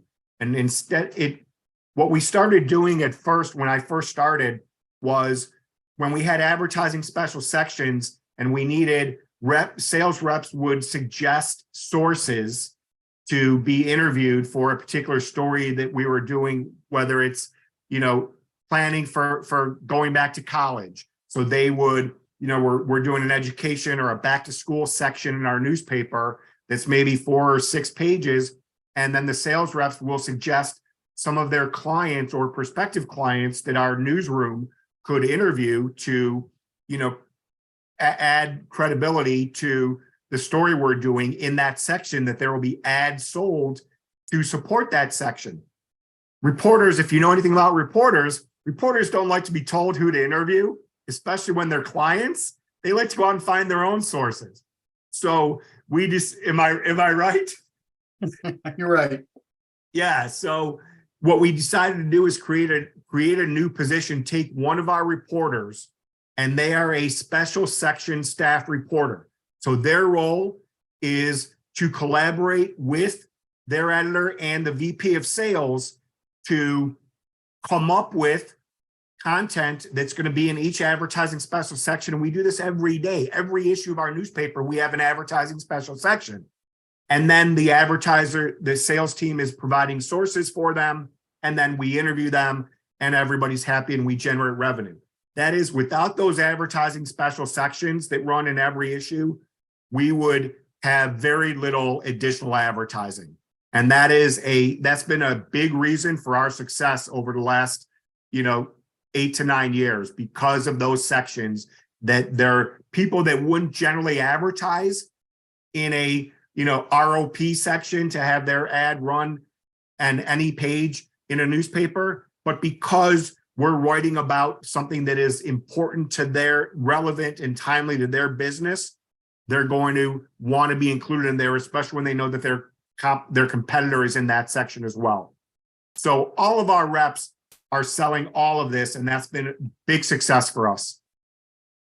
So John, what Kevin, yeah. John, could you please at some point also address how you guys go daily when the US Open's in town? Okay, I'll thanks. do that. I'll do that next. Yeah, well, Kevin's talking about his sponsored content, or SponCon, what we call it, and we sell it across all the products. What it is an ad. I mean, at its base, what it is an ad that looks like a news story. Now it is when it goes into the publication, it is properly and thoroughly marked as advertising content. But a lot of advertisers don't just want to display with a picture, a headline, and a couple of words and a phone number. They want something much deeper. They want something that tells their story, that tells where their brand has come from, where it's going. Sponsored content can be sold at a much higher value because you're putting more labor into it. You are requiring somebody who has a skill for writing. Kevin mentions having hired a reporter. That's the position we would love to fill, is somebody whose sole job is to work with the ad team who will have a client, go meet with that client and have the client say, here's the story I want to present, and then write it up, take pictures, and then package it. And in the case of the newspaper, usually every issue we have at least one or two half-page size ads that are sponsored content. Now, that ad, which would normally run about $6 to $6.50, can be upsold for about another 30 to 40% more than that, because it's in such demand. We do the same thing in the email newsletters. Instead of just a banner ad, just a display ad, we'll sell short versions that tell a story, and they're sponsored, and we're making more revenue off of them. The magazines, same way, special sections every issue, whether it's a special section on aviation, like in Business North Carolina, special section on aviation, technology, education, manufacturing. You can target specific advertisers in those segments, and you're creating significant added revenue that you wouldn't otherwise normally have. Real quickly, in terms of the Open Daily, so because of our fame for golf and for the U.S. Open, in 1999, we launched what's called the Open Daily. Now, remember, at the time, we were running 2 or 3 days a week. We needed to find a way to capture a ton of money that was coming into the market from advertisers, and also get information out there to consumers. The world famous golfers and the world's attention for golf is coming to your market, and we needed to find a good product for that. We created the Open Daily, which we have since done. We've done it for every U.S. Open and every U.S. Women's Open. So I believe last year when we had the U.S. Women's Open, that was either our 7th. We'll do it again next year. We actually create a daily newspaper with a limited print run of about 5,000 to 6,000 copies that we distribute around the community, and in the hotels, in the hospitality areas on the course. And in the early days, I can remember in 2014, we were producing 64-page sections running at about 50-50 ads to news. Last year for the U.S. Women's Open, I believe we did 32 pages running it at 50-50. The content, the content was my department, but it was chock-a-block full of photos, stories from the golf course that day. And it just, it had great advertising content in it also. We'll do that again next year. Last year, we paired it with an email newsletter that ran 8 days. The print version itself, we've been slowly reducing print copies over time. So this next year, we'll probably just do 5 days for print, but we'll do email newsletters every day for 8 days. And in 2029, when we do the back-to-back Women's and Men's Open, we'll go for 2 solid weeks. Thank you. And again, by the time all is said and done, that's another month's revenue right there in 2 weeks. And is obviously that involves an all hands type of staffing arrangement, right? Yes, and we bring in freelancers. We have unique arrangements with some of the top golf writers and golf photographers in the world. In 2014, we brought in a guy from England to shoot for us. They love coming. We sort of get a friends and family discount rate out of them. They love the opportunity. We put them up, we feed them, and they work like hell for us. And does some of that content then make it into the weekly, into the actual pilot? Oh yeah, absolutely.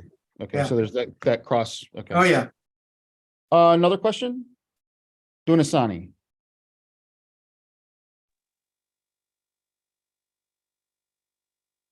thank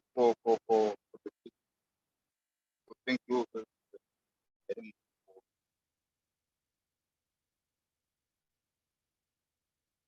I've got one question. Tell me, how do you see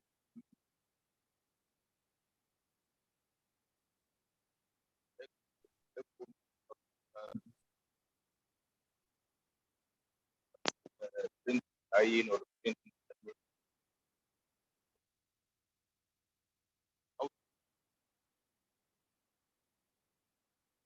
So it was basically, how do you see the future of print newspapers? Because back in South Africa, there's a perception that print is dying. How do you see it from your side? Yeah, print, I think will remain a platform.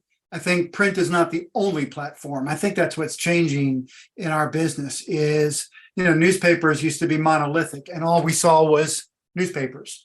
We need to stop looking at it that way. And I think we have. It sounds like Kevin certainly has.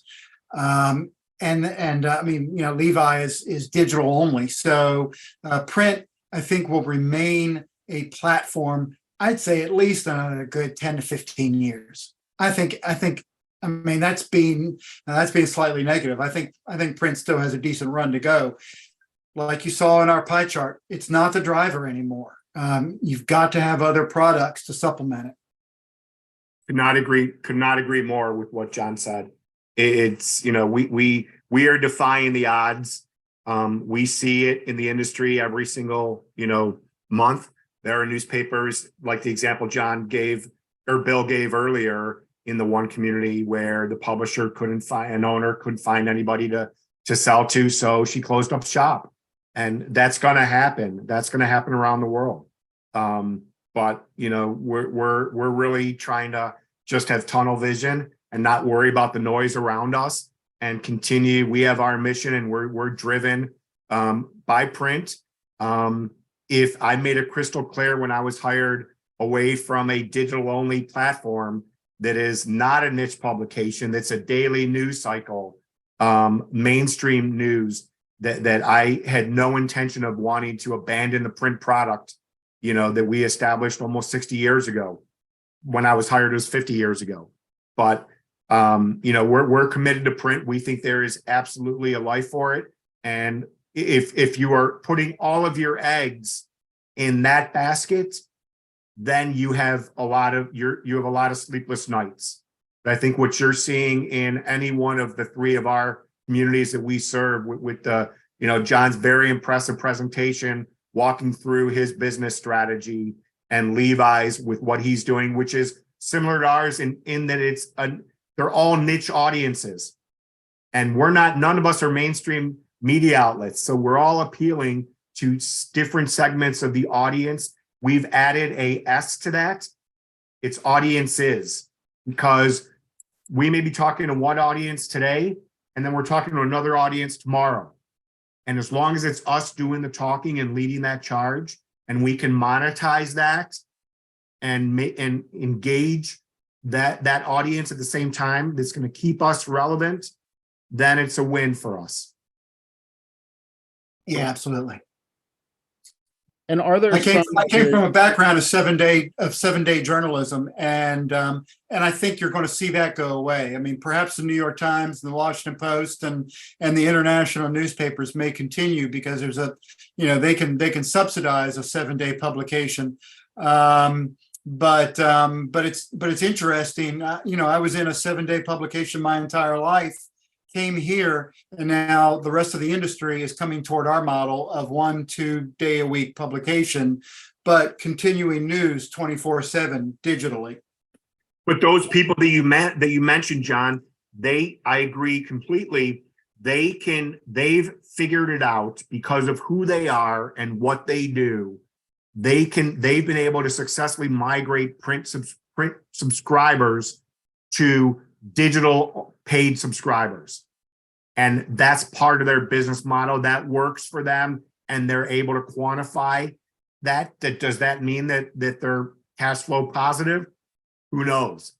But they're also owned by major net internet. I mean, look at who owns all of those entities. So they're conglomerates that have very, very deep pockets that are diversified in other businesses. So, when Jeff Bezos owns you, you can take those risks and it's going to win. Aside from the the- newspapers, what about the magazines and the print magazines? Where do you predict that going?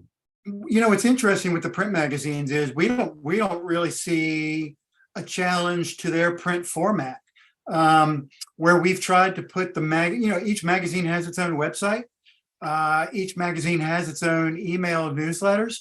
We don't see the same interaction between consumers with those magazines online as physically. People want those magazines, and I think nationally, I think that's been proven out. I mean, I think there are a lot of magazines that tried to go to the digital format that ultimately just they didn't feel right. They didn't feel comfortable. It's just something about a magazine where people still want to be going through it. Part of it is our, the themes of arts and culture. I think the people who connect to those subjects want to see a physical product. Digital just doesn't really work. Could not agree more. This is the 75th birthday of the state of Israel. It's being celebrated around the world the entire year of 2023. We had a strategy session probably 3 months ago in terms of how we as a news organization were going to acknowledge Israel's 75th birthday. And we talked about, do we run a special section in the newspapers or do we create a glossy publication? We created a glossy publication. Mm-hmm. And within 3 weeks, we sold all of the ads in it. We wanted it to be so many pages based on the content that we were going to generate for it. We ended up selling $10,000 in incremental unbudgeted revenue for one 48-page glossy magazine. And when all is said and done, it was 45% profitability for the company. And that's a glossy magazine. And we had people calling us, asking us for overruns that wanted. So keepsake. Yeah, it was a no-brainer for us. And it's a keepsake because of the content. And yeah, that was my other question for print. The keepsakes, the one-offs, the directories, the types of things that there's still going to be a demand for that in print, right? Yeah, oh, absolutely. One part of our business that I didn't talk about, Bill, is actually a custom publishing division, where just like we create the magazines for the local municipalities, the suburbs, we do that for Jewish nonprofits, non-Jewish nonprofits, organizations, institutions. If they're having, if a, community is recognizing, if, Cleveland Clinic, world-renowned hospital, is doing a tribute dinner to honor one of their, chief executives, or a big donor that just gave tens of millions of dollars, they'll hire us to create a custom tribute book for them, which is a glossy magazine. We'll sell all the advertising. We'll help them with the content. We'll design all the ads. We'll design the look and feel of the magazine. We'll beat up the printer and get it printed and distributed for them. And that's a big part of our business that we generate about almost $200,000 a year in that revenue bucket of ours.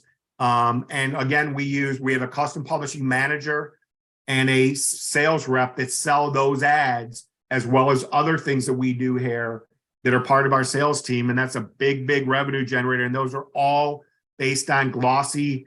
The format is, it's a glossy magazine. They can touch it, they can feel it. People walk away with it.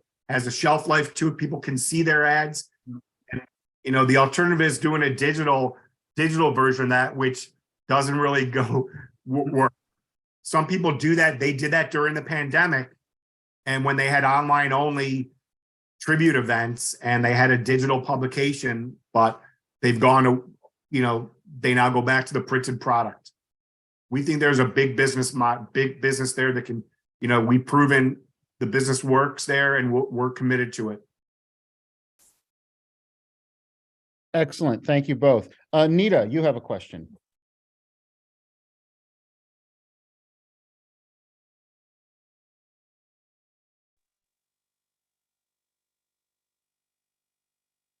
Kevin, good morning, John.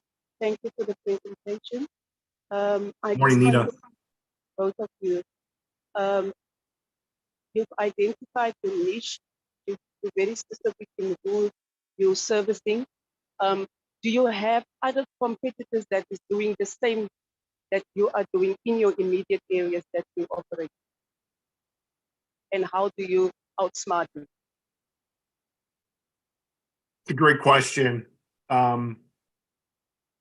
Where nobody in our markets does what we do. When you look at our core competency, which is a Jewish newspaper company that does so much other things to generate revenue, obviously, and to engage their community. At the same time, we're still fighting for the discretionary dollar that everybody's going after. So there's only so much of that to go around. And if it's in the middle of the table, we're all jumping on that table to get our fair share of it. So a dollar is a dollar. There's only so many of those dollars to go around. So we rely on our sales team to really get creative in how they can give a compelling reason once they discover that there's a need for somebody to use our products or services or sponsor an event that we can deliver a return on investment for. We also use a lot of what we call, we can say this, Jewish guilt. The Jewish people love guilt, and everybody knows that. So we really, use a lot of Jewish guilt and say, look, if you want to support your Jewish community, we are the Jewish community. Do you really not want to see, do you want to see this publication go away? So even if you can't quantify one new client or one phone call that our ad delivered to you, have it out of the grace of your God to support us because of who we are and what we do. We're not bashful about that, and we'll use that all day long. I see a lot of smiles there. That's a great sales technique. Yes, it works. Guilt. But Our Do you guys mother- use guilt against advertisers when it comes time to support sports tabs? I think our mothers were the original salespeople. yes, they were indeed. We've had competitors in the marketplace from time to time. David is fond of saying competition is good, weak competition is better.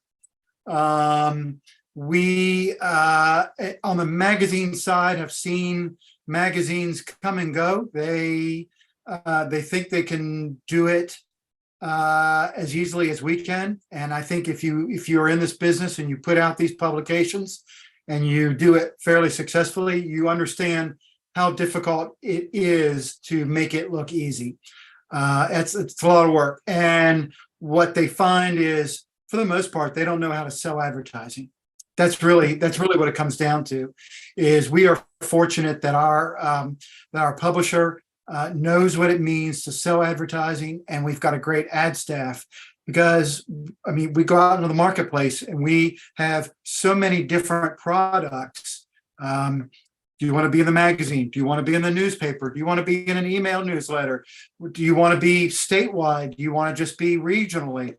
We have so much to offer that other products come in and they stay small because they just don't have the revenue. We do have an all digital competitor, a news website, which is kind of two people. They produce a lot of press releases and they run a lot of free content, but they're not any good at selling. Now, their costs are really low, other than whatever they pay themselves and their technical services. That's it. So they can afford to stay around for a while. As long as we continue to offer the breadth of products, we're not going to see any meaningful competition. And as I said earlier, a big part of my background has been in sales. One of the first things I learned as a sales rep, as a sales manager, there's only two ways to grow our business: sell more products or services to people already buying from you, or go find new people to sell to. That's not rocket science. So we're continuing that with our sales reps. Let's go look under rocks and nobody else is going to look under. Or develop those relationships with your clients where you're a trusted advisor. And when you have something that can help them, you present it to them and take someone else's meat off of their table. So go steal it from somebody else. There you go. Thanks, Kevin. Thank you, Nita. John, I have another question for you. You said you so and then you closed it, but you have this many products now, the magazine. Was it cheaper? Is it cheaper to print for someone else, or what was the reason for closing the printing? So John, the question was about, what was the reason for closing your print press, and what are the logistics of getting all of your other products printed? That decision precedes me. What I know of it, and I know a fair bit, is it came down to quality control and cost. Paper and ink are two of your most expensive line items, and we were not getting the same quality control that we have a unique relationship with the newspaper up in Raleigh. At least back then we did. They had a new state-of-the-art press. They were willing to do it for us for a good price. It just didn't make sense to continue our press. We sold it 12 years ago, I think, to a little newspaper in Guatemala. They shipped it out, and it was, it was new when we bought it, but we just didn't have the same quality control out of it. Now we've gone through a couple of printers since then. Now our newspaper is printed in Charlotte, which is about 2 hours away from us. So that's right on the cusp of where we want to be distance-wise. It's a far superior product. Then Kevin, we had a Gatehouse printer before that, and it was a lower quality ink that smelled all chemically. It just wasn't the were out of register. It just wasn't a good quality product. Our new printer is far superior. In terms of the magazines, we do have contracts with a couple other magazine-specific printers. I think there's one in Kentucky. There's another in Pennsylvania that we send the magazines off to, and they just do an excellent product for us. We don't have any problem. Kevin, along those same lines, so you said that you work with a variety of different printers for all your magazines. Do you have relatively long-standing relationships with those different printers, or are you constantly changing printers? We do. No, we do have longstanding relationships. The challenge we face is, as John said, the cost of newsprint, ink, paper is very, very expensive. It's continued to go up. The mills are beating everybody up, obviously, and the consolidation of printers, commercial printers, has significantly impacted our business. The biggest challenge we face right now with printing, in addition to the labor, the cost, is postage through the United States Postal Service, which we don't mail our magazines, but every single newspaper of ours hits the post office. So those rates continue to go up. And then we're really at the mercy of a printer deadline. So we often want to, if we're a little bit behind the 8 ball in a particular publication from a revenue generation standpoint, where the sales reps need a little bit more time to sell, and we think another week by pushing that publication date back a week will help us, which we often do. We really have to arm wrestle with the printer, because you're at the mercy of the printer being able to take you off of a particular press run that they put you on and move you to another press run. And because of that consolidation of printers, there's fewer printers. So these printers are taking on more jobs. And if you ask them to do a special run for you, they have to put additional people. They have to do a third shift. And that requires additional labor cost that's going to get pushed back on us. And then we have to either charge that to the client, or we have to absorb that ourselves. So we don't want to do that. So we're really being that's impacted our business over the last several years. We're aware of it. It hasn't changed anything other than we really need to we have to be really mindful of those deadlines and do everything within our power, to hit those deadlines so that it's not becoming, cost prohibitive for us to do that. And the revenue we would generate goes right back in expense, and we don't want that to happen. So it's no secret in our business, the two largest, expense, line items is, as John said, printing and labor. Those are our top two that account for, a big chunk of our expenses. We have time for one more question. Oh, and Dealey has a follow-up and then one more question.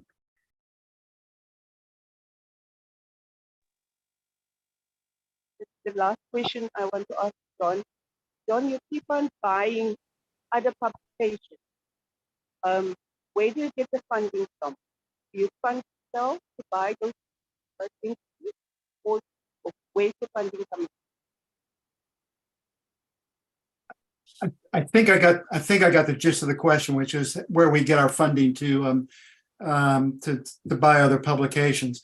For one thing, if you're buying publications these days, they're usually coming at a decent price because you're usually finding very willing sellers. We had a chance recently to buy another community newspaper about an hour north of us that wasn't even making money. And we said no. It just wasn't what we wanted to do. So primarily we're looking for anything we buy is usually something that we've really had our eye on for a while. So when we bought Walter Magazine, we helped start Walter Magazine about 11 years ago. It has some of our DNA, we say. So we sort of had a special place in our heart. It was owned by the newspaper in Raleigh, which again, we have a special relationship with. Same way with South Park Magazine in Charlotte. Another one that we sort of had a special relationship with and had our eye on. So we want to really make sure that it's something that we seriously want to do. And then it's just, taking on debt with the eye on, where can we consolidate our expenses and pay that back in as fast as possible. We're running virtually no debt these days. We still have a little bit left over from Walter, and we'll probably pay that off this year. So we're very careful with what we buy, and making sure that with our consolidated back end, we can save expenses. Okay, final question from Mbali.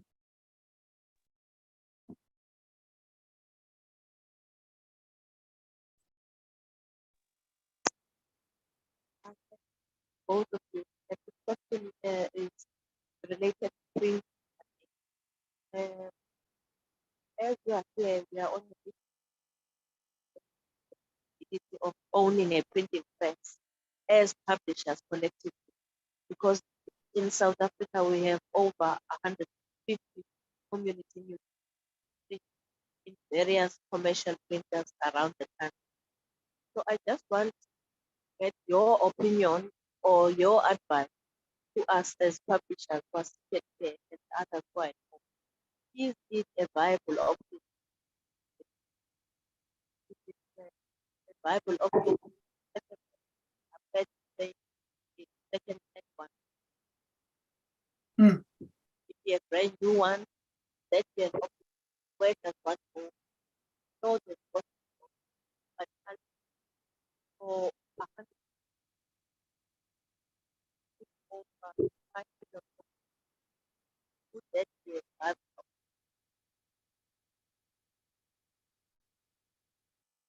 I don't ever want to be in the print and press business. I'd rather use third parties who, because, in addition to the capital expense of purchasing the best, highest quality equipment that's going to produce the best quality for you and your clients, the labor issues, the, parts break, shutting down the press, we use the largest publisher, printer of newspapers and publications, as we said earlier. And if for some unknown reason, one of their presses at the facility that prints our newspapers breaks down, they have the ability to shift that digitally. We upload all of our products to the cloud.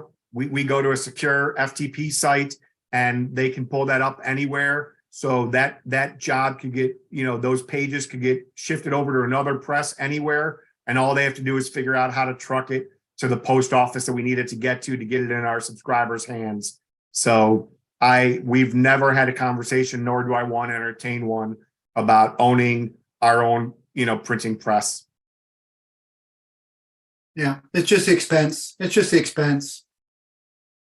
So, John and Kevin, I do want to explain something though. What's happening is that there's increasingly ownership consolidation of the presses that can do this work, and we had this issue here in Ohio earlier this year. As a number of our rural community weeklies had this printer up around outside of Columbus, who just went out of business. They just shut down with no notice. And so you had these little community papers scrambling to find somebody else who could print for them, who wasn't a direct competitor. And what happened is some of the presses, like APG Press down here in Athens, many of these are direct competitors with APG. They won't print them for them because the company doesn't want to print the competition. And so and I think this is what Mbali is getting at, is that getting access to the printers is a big issue. What they're talking about is having kind of like almost a cooperative where the cooperative owns the press shop, but it's available to all these different publishers. Yeah, see, that's odd because I think, Bill, you might be familiar with this in being in Ohio. The Cleveland Plain Dealer for a long time printed the Akron Beacon Journal, and they're direct competitors. They're both daily newspapers. And, they printed USA Today for, when Gatehouse owned, was it Gatehouse that owned, I think Gatehouse owned USA Today. They printed that. So I understand. Well, it seems like it's almost a deliberate effort to kill the community press. Yeah, it is. Buy the presses and then not refuse to print the community press. Yep. Yeah, you would think they would want the revenue. If you own a press, why would you be turning away money unless you didn't have capacity? I mean, They're fighting for advertising dollars. Every day that press isn't running is money lost. Sure. Yeah, that's very unusual. I mean, in North Carolina, I'm trying to think. I mean, there's only a handful of presses left, maybe 2 or 3 large commercial ones. On the days when we have a deadline, there are 6 or 7 other newspapers that they have to put on the press right behind us.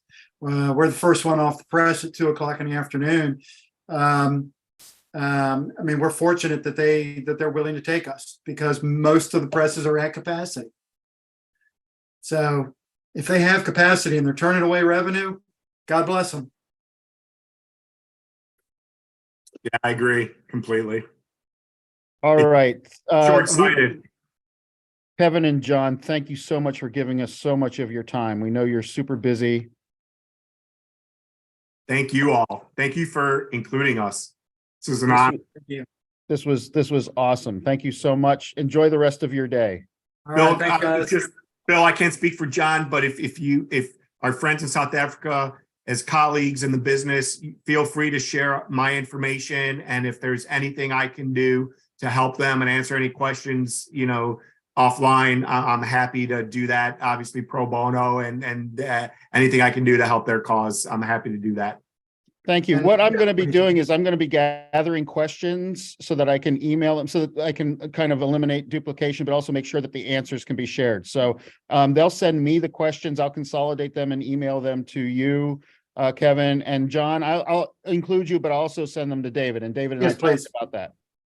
Happy to do that. Be All well, right. everyone. Thank you both. Bye.